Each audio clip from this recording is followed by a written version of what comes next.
బట్టి విక్రమార్క వాళ్ళ అబ్బాయి పెళ్లి రోజే మీ పాప పెళ్ళా? అవును మేడం. మా పాప పెళ్లి ఆగిపోయింది. ఈ ఇల్లు కూల్చుంటే మేము పెళ్లి చేయలేము కదా. వాళ్ళకే సదిరి చెప్పుకొని మేము 2 నెలలు ఆగుతాం, మా ఇల్లు ఆగిపోయారంటే వాళ్ళు ఆగారు. అదే ఇంకోళ్ళు అర్థం చేసుకునే వాళ్ళు అయితే మీరు టయానికి చేసుకుపోయారని మా పిల్ల జీవితం ఆగం కావటమే కదా. అట్లా చేసి మా జీవితాలను నాశనం చేశారు మేడం వాళ్ళు. ఎట్లా మరి ఇప్పుడు ఎంగేజ్మెంట్‌కి ఎట్లా మా పెళ్లి ఆపారా? ఎట్లా చేశారు? పెళ్ళి మేము వాళ్ళకి సర్ది చెప్పుకున్నాం. మా ఇల్లు ఇట్లా కూలిపోయి మేము రోడ్డు మీద ఉన్నాం. ఒక 2 నెలలు ఆగండి అంటే వాళ్ళు ఆగుతుండలేండి అమ్మ, మీ పరిస్థితి బాగలేదు కానీ వాళ్ళు చెప్పారు మేడం మాకు. ఆ. అది అసలు అక్రమంగా ప్రభుత్వ స్థలం మీరు అక్రమంగా కట్టుకున్నారంటున్నారు. అక్రమంగా కట్టుకోలేదు మేడం. మేము భూదాన భూమి వాళ్ళు మాకు ఇచ్చింది మేడం. అది మేము ఎవ్వరి అక్రమానంగా మేము పోలేదు మేడం.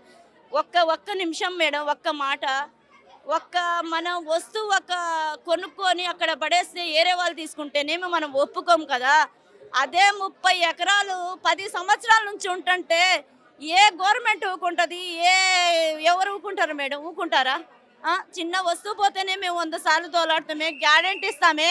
అలాంటిది మాకు ఇంత కష్టపడి మనం ఇంత చేస్తుంటే వాళ్ళు ఎట్లా ఊకుంటారు మేడం? 10 సంవత్సరాలు ఉంచనిస్తారా మేడం? అంటే ఇన్ని రోజులు అధికారం లేదు మేడం వాళ్ళ చేతులలో. ఆ భూమి ఎట్లా లాక్కోవాలో అధికారం లేదు. ఇప్పుడు అధికారం ఉంది కాబట్టి ఇప్పుడు వచ్చి మాకు కూల్చేశారు మేడం. అదే అవును, మీ అధికారం వచ్చినాక మేము వేసుకోలేదు మేడం. అదే 10 సంవత్సరాల నుంచి నివసిస్తున్నాం మేము.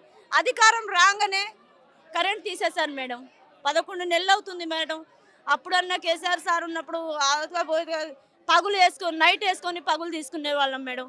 అలాంటిది వచ్చారు, కరెంట్ కట్ చేశారు. 11 నెలల నుంచి కరెంటు నీళ్ళు లేకుండా ఉంటున్నాం మేడం మేము. ట్యాంకర్లతోని, అది సత్యబాబా సాయిబాబా ట్యాంకర్ పంపిస్తే, చర్చి వాళ్ళు 4 బోర్లు వేపిస్తే అది మనిషికి 1500 500 వేసుకొని వాటికి పెద్ద సోలార్లు తెచ్చుకొని బోర్లు దింపుకొని ట్యాంకర్తోని ఇంటింటికి 200 డ్రైవర్కి ఇవ్వాలి కదా మేడం. డ్రైవర్ అయితే ఊకరాడు కదా. ట్యాంకర్ డీజిల్ అయితే ఊకరాదు కదా. ఆ డీజిల్కి ట్యాంకర్కి మేము డబ్బులు నెలకి 400 చొప్పున వేసుకొని కరెంటు బిల్లు నీళ్ళ బిల్లు లాగా అవన్నీ మేము సోరించుకొని మేము తోలుకుంటాం. 10 సంవత్సరాల నుంచి జీవిస్తున్నాం మేడం. ఇప్పుడు అంతకే ఇప్పుడు ఇప్పటికే మాకు అధికారం లేదు, ఇది లేదని సంవత్సరంలోనే కరెంట్ తీపిచ్చి ఇల్లు కూలగొట్టి మాకేం చెప్పారు? మీరేమన్నా పెట్టారా?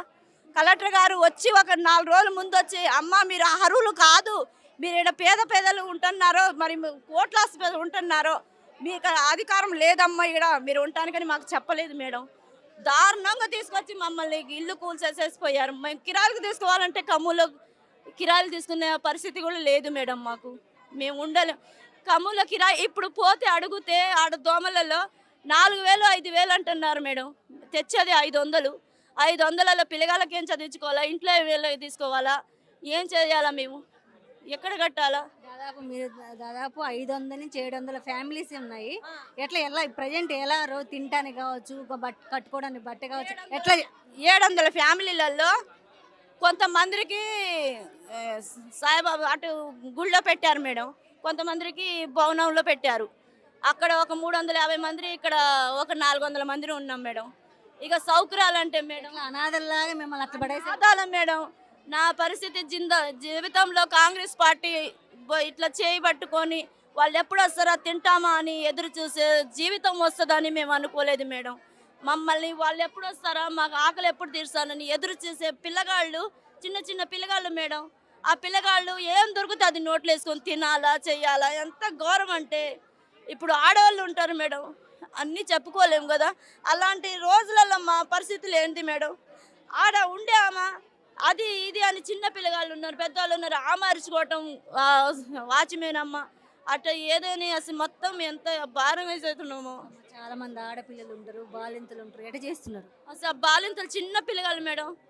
ఆ పిల్లగాడు అయితే 3 నెలల పిల్లగాడు, ఒక పిల్లగాడు సంవత్సరం పిల్లగాడు, ఆ పిల్లగాళ్ళను కూడా వేసుకొని ఉంటున్నారు మేడం. ఆ పిల్లగాడికి ఆ నీళ్లు పడక తల్లి పిల్లగాడికి ఎలర్జీ వచ్చి వాళ్ళు ఎంత ఇబ్బంది పడుతున్నారు. అలాంటి చూసుకుంటా కూడా మరి కలెక్టర్ గారు, మరి పేదల కోసం చేసే కలెక్టర్ గారే కదా. మరి నిన్న 4 గంటలు ధర్నా చేశాం మేడం మేము ఖమ్మంలో. ఒక్కసారన్నా మరి కలెక్టర్ రావాలి, మాకు ఏదో న్యాయం చేయాలని పొద్దున పూట 4 కాడ నుంచి 11 కాడ నుంచి 4 దాకా చేశాం మేడం. అసలు ఎవరైనా రాలేదు. చూసి బెటాలియం ఒక 1000 మందిని దింపారు మేడం. దింపి మా కోసం వచ్చిన వాళ్ళని అసలు యాళ్ళలో చేపలు తీసుకొని ఏమన్నా వస్తువులు బట్టి ఇసిరేస్తాం చూసారా, పైన ఇద్దరు బట్టి కింద నలుగురు బట్టి ఇసిరేసి అందుకుంటున్నారు మేడం వాళ్ళకు వచ్చిన బాధితులని. అలా చేసి మమ్మల్ని ఇంత కాడికి తెచ్చారు మేడం. ఎట్లా మరి సీఎం రేవంత్ రెడ్డి గారికి ఏం చెప్తారు? ఏం చెప్పం మేడం, మేము కావాలని కోరి తెచ్చుకున్నాం. ఇంద్రమ్మ ప్రభుత్వం కావాలా, 15 సంవత్సరాలు అవుతుంది లేదని. వాళ్ళది కూడా చూద్దాం, ఇన్ని సంవత్సరాలు పోయిందని మేము అందరం కావాలని గెలిపించుకున్నాం. ఇట్లా మీరు తెచ్చుకున్న ప్రభుత్వం మిమ్మల్ని ఇబ్బంది పెడుతుందా? అదే అదే మేము కావాలని కోరి ఇంద్రమ్మ తల్లిని ఒకసారి తెచ్చుకుందామని తెచ్చుకున్నందుకు మాకు పెద్ద 6 వేసారు. అదే నేను చెప్పాలనుకుంది రేవంత్ రెడ్డి సార్కి కూడా. అసలు ఎందుకో మా ఆయన ఎంత అసలు మేము అంత కాంగ్రెస్ అభిమానమో అంత అభిమానంగా ఉంటాం సార్ మేడం.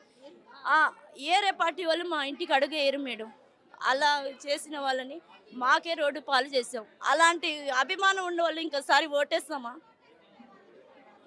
అది దాదాపు ఇన్ని ఫ్యామిలీస్కి మరి గవర్నమెంట్ ఏ సహాయం చేయలేదు ఇప్పటివరకు? వరకు గవర్నమెంట్ నుంచి ఒక్క అరటికాయ పిల్లగాల బిస్కెట్ ప్యాకెట్ కూడా రాలేదు మేడం, రాలేదు. ఆహా. ఎట్లా మరి మీకు ముగ్గురు మంత్రులు ఉన్నారు కదా? ముగ్గురు మంత్రులు కూడా అసలు ముగ్గురు మంత్రుల ముఖాలు ఎట్లున్నాయో మేము చూడలేదు మేడం. ఓట్లప్పుడు అయితే చూసాం. ఓట్లప్పుడు బట్టి మార్కు మా ఊళ్ళోకి వెళ్ళి వచ్చేవాళ్ళు. ఈ పొంగులేటి సారు రంజాన్ పండగకి మాకు ప్రతి రంజాన్ పండగకి మా పెద్ద దావత్ ఇస్తారు. ఈ రోజు రోడ్ల మీద పాలు చేశారు మమ్మల్ని. బట్టి విక్రమార్క గారు వాళ్ళ అబ్బాయి పెళ్లి అయితే చేసుకున్నారు, మీ పాప పెళ్లి కాలేదు, ఏమంటారు దీని గురించి? అంటే ఎవరి సౌకర్యం వాళ్ళు చూసుకోవాలని గుణపాఠం నేర్పారు మాకు, అంతే. కావాలని ప్రభుత్వాన్ని ఎక్కడ ఇది చేయాలో పేదలు కూడా అట్లా చేయాలని వాళ్ళు మాకు ఒకటి గుణపాఠం నేర్పారు. కావాలా అభిమానం ఏ పార్టీ మీద కూడా ఉంచుకోకూడదని మాకు 6 వేశారు, అంతే.